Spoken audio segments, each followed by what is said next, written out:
Assalamualaikum warahmatullahi wabarakatuh. A'udzu billahi minasyaitonir rajim. Bismillahirrahmanirrahim.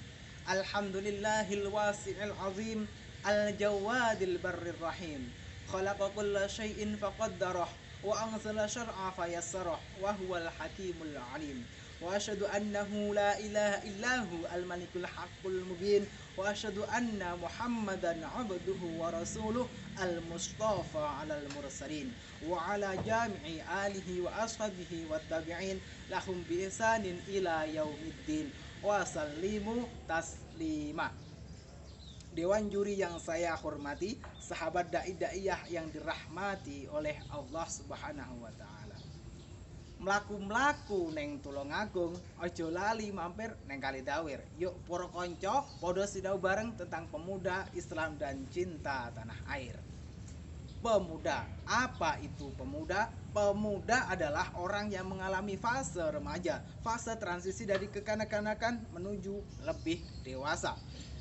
Menilik peristiwa 15 abad silam, Sultan Turki Utsmani mampu dan sukses menaklukkan kota Konstantinopel pada usia 21 tahun. Beliau adalah Sultan Muhammad Al-Fatih yang telah diangkat menjadi Sultan Turki Utsmani pada usia 12 tahun.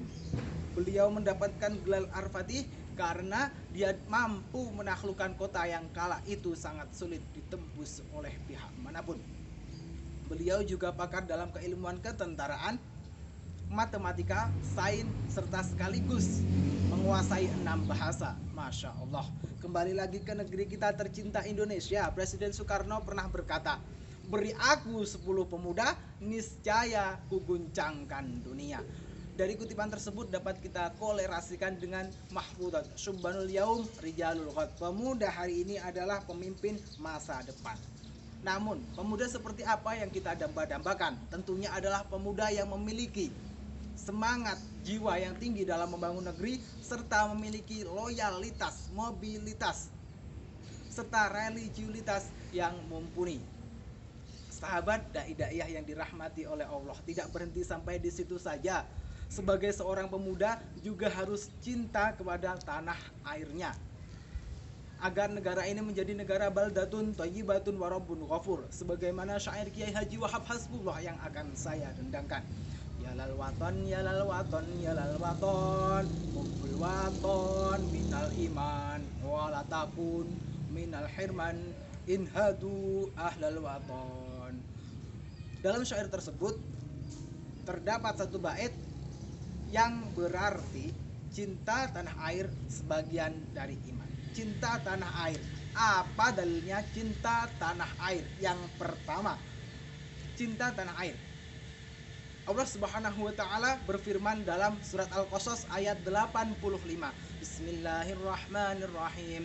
Innalladzi farada 'alaikal Qur'ana laraduka ila ma'ad. Sesungguhnya Allah benar-benar memerintahkan kepada Nabi Muhammad sallallahu alaihi wasallam untuk menjalankan hukum-hukum Al-Qur'an, benar-benar mengembalikannya ke tempat kembali. Yang kedua, hadis Nabi Muhammad sallallahu alaihi wasallam yang berbunyi, ma atyabuki min baladin wa uhibbaki ilayya walaula anna qaumi akhrajani minki masakantu ghairah, rawahu Tirmidzi. Yang artinya, alangkah cintanya diriku padamu wahai Makkah, dan alangkah indahnya wahai dirimu Makkah, bila mana kaumku tidak mengusirku darimu, niscaya aku akan bertempat tinggal di sini. Sudah jelas bahwasanya Al-Quran dan Al-Hadis mengajarkan kita cinta kepada tanah air. Apakah kita masih ragu? Sahabat dai-daiyah yang dirahmati oleh Allah, akhir-akhir ini masih saja terjadi fenomena yang tidak mencerminkan cinta tanah air. Pada masa pandemi yang seharusnya harus muhasabah diri, masih saja terjadi fenomena intoleransi. Contohnya adalah bom bunuh diri dengan embel-embel agama yang mengatasnamakan ilahi. Na'udzubillah. Sebagai negara yang multikultur, kaya akan adat dan budaya, kita sebagai warga Indonesia harus meninggikan intoleransi. Maksud saya adalah toleransi. Meninggikan toleransi dan juga saling menghargai agar tercapainya negara baldatun thayyibatun warabun ghafur yang damai. Rasa cinta tanah air merupakan rasa kebanggaan, rasa kepemilikan, rasa saling menghargai dan loyalitas yang tinggi bagi setiap insan terhadap negeri yang ia tinggali. Sahabat-sahabat dai-daiyah yang dirahmati oleh Allah, sangat banyak kegiatan maupun pengekspresian kita cinta tanah air. Contoh sederhananya yaitu kita harus bangga dengan bangsa Indonesia, harus menjaga nama baik Indonesia, mencintai dan menggunakan produk-produk Indonesia, bekerja, mengabdi sesuai dengan profesi, belajar bersungguh-sungguh agar tercapainya cita-cita bangsa. Dan jangan lupa kita harus mencintai alam dan menciptakan kerukunan di tengah masyarakat yang beragam. Sebelum saya akhiri, marilah kita berdoa bersama-sama untuk negeri ini menjadi damai. Bismillahirrahmanirrahim. Rabbi ja'al hadha baladan amina warzuqna alahu minats thamarati man amana minhum billahi wal yaumil akhir. Amin ya rabbal alamin. Wallahul muwaffiq ila aqwamit thoriq. Mekaten ingkang kula aturaken menawi lepat kula nyuwun pangapunten. Wassalamualaikum warahmatullahi wabarakatuh.